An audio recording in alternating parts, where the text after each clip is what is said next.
The Chicago Blackhawks and the Arizona Coyotes hooked up late last night in a 3-player trade. All these players are fairly young players looking to make their mark here in the NHL. Could the fresh start be exactly what they need? We'll discuss the trade coming up next.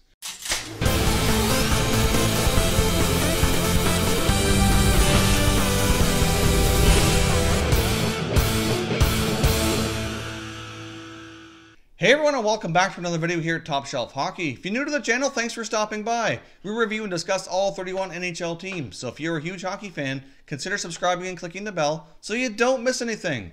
So as I mentioned, we had a trade happen last night between the Arizona Coyotes and the Chicago Blackhawks. Obviously, as we've seen yesterday, the Coyotes had a very poor showing and got trounced by the Calgary Flames yesterday as well. So this, that performance could have very well spawned this trade last night. Seeing as though the Coyotes haven't been playing great as of late, they put up another poor performance yesterday, and obviously General Manager John Chayka felt like some changes were required. So in this trade, the Arizona Coyotes received from the Chicago Blackhawks center Nick Schmaltz. I think Schmaltz has been a pretty solid player so far in his career, but struggling a bit this season. Going the other way, we have forwards Brendan Perlini and Dylan Strome. Now let's take a deeper look at this trade and break it down on each side of the equation here. The Arizona Coyotes receive a center in Nick Schmaltz, former first-round pick in 2014. Had a pretty solid year last year with the Chicago Blackhawks. Put up 20 goals, 50 points. Played a lot with Patrick Kane. I thought he looked really solid last year. He's definitely one of the more exciting players on that Blackhawks team for sure. So I am a little bit surprised here that they gave up on him. I mean, I know his numbers this year are certainly down, but after a hot start, the Chicago Blackhawks as a team are down as well. So not really sure that it's entirely all on him. But at the same time, as we know, when things don't go well in the NHL, changes happen, and this is, I guess, part of that business. But I do think out of all the players involved in this trade, the Nick Schmaltz has the highest potential, the highest ceiling here. So I think for right now, I think we can safely say the Coyotes win this deal.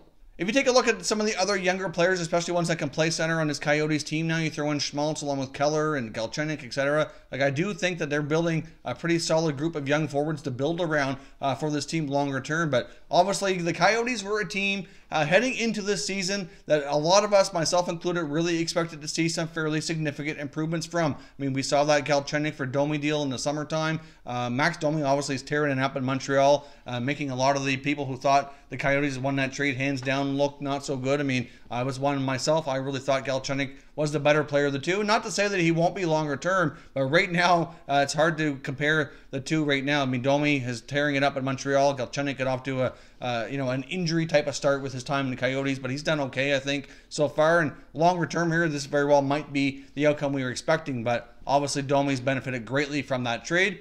But you know what? If he wasn't going to perform like that in Arizona, obviously this trade longer term will be okay for them as well. But heading into the season, the Coyotes were certainly a team that, like I said, many of us really expected big improvements from. We did see glimpses of it early on. At one point, the Coyotes were having a hard time really scoring goals. They're getting great goaltending from Maranta. Looking at last year's teams like the Coyotes and the Sabres, the Sabres are really tearing it up right now, sitting near the top of the NHL standings, whereas the Coyotes are still kind of hovering around mediocrity here, working their way down towards the bottom. So obviously, Chayka felt like he needed to make some change, and this trade, I think, will be good for the Coyotes longer term. As much as I do like Brendan Perlini, Dylan Strome hadn't looked great and really never come close to realizing his potential. So I think exchanging those two guys for Nick Schmaltz will be great for the Coyotes here longer term. Now, looking at this trade from the other side of the equation for the Chicago Blackhawks, a lot of the Hawks trades we've seen in recent years, for the most part at least, have been kind of salary cap related and, around freeing up cap space. Like, for example, we've seen these two teams hook up on other trades. We saw the Hawks send the Marian Hossa contract to Arizona not that long ago as well. The Coyotes were able to obtain Vinny Hinostroza in that deal. So these two teams are very familiar with each other. They do seem to like to hook up on trades often enough here as well. But looking at what the Hawks get in return here, they get Brendan Perlini, who I do think has a solid potential. I mean, for right now, I'd say he's a pretty decent top 9 forward with the potential to be a top 6 guy. He did score 17 goals for the Coyotes last year, and I really thought his, like Schmaltz, I thought they were kind of on the upward trajectory. I really expected more of him this year. But again, another younger player kind of experiencing a bit of a drought this year, not putting up the points like he was last year. So hopefully that fresh start in Chicago will be exactly what he's looking for. But I do think that a lot of the potential is there and still can be realized. Now, when Dylan Strome, of course, being that number 3 overall pick back, in the Connor McDavid draft, is tough to live up to. He's at this point, I don't think he's ever going to live up to being a number 3 overall selection. He could still potentially turn out to be a decent NHL player, but I'm not sure he's ever going to live up to that number 3 status. But when you're drafted behind guys like Connor McDavid and Jack Eichel, that's certainly some high expectations for sure. But a lot of that came from who he played with in junior, with McDavid being one of those guys. But that connection is exactly what Chicago's probably looking for here. Obviously, another big player with that Erie Otters junior team where Strome and McDavid had so much success was Alex DeBrincat of the Hawks. So I would imagine here that the Hawks are going to try to recreate some of that junior magic and play Strome with DeBrincat. Hopefully those two can get things going like they did back in their days in Erie. We've seen other cases in the NHL before where sometimes you see players from their junior days have great chemistry, have tremendous success, and not necessarily all recreate that at the NHL level. It's certainly a lot harder to do for sure.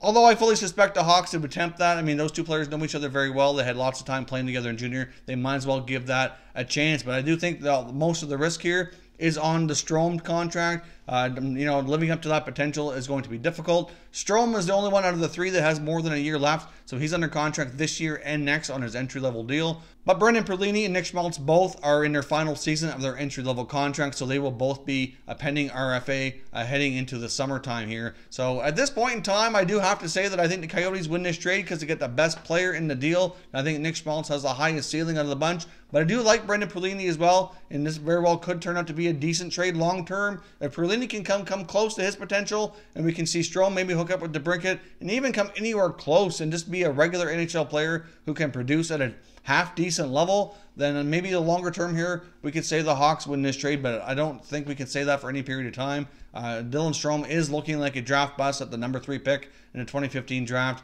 He's running out of time to kind of get rid of that label, so we'll see if he can recreate any of that magic here with Alex DeBrincat and shed that. So as always, I'd love to hear your thoughts and opinions down below in the comment section. So let me know, what do you think of this trade between the Hawks and the Coyotes here? Another exchange of youthful players. Who do you think wins this trade? Let me know it in the comments and we'll continue the conversation. If you're new to the channel here, I hope you consider subscribing. We cover all 31 NHL teams and there's plenty of content here for all hockey fans to enjoy. So if you're new, hit that subscribe button. If you like this video, please give it a thumbs up before you leave as well. I'd appreciate it if you did.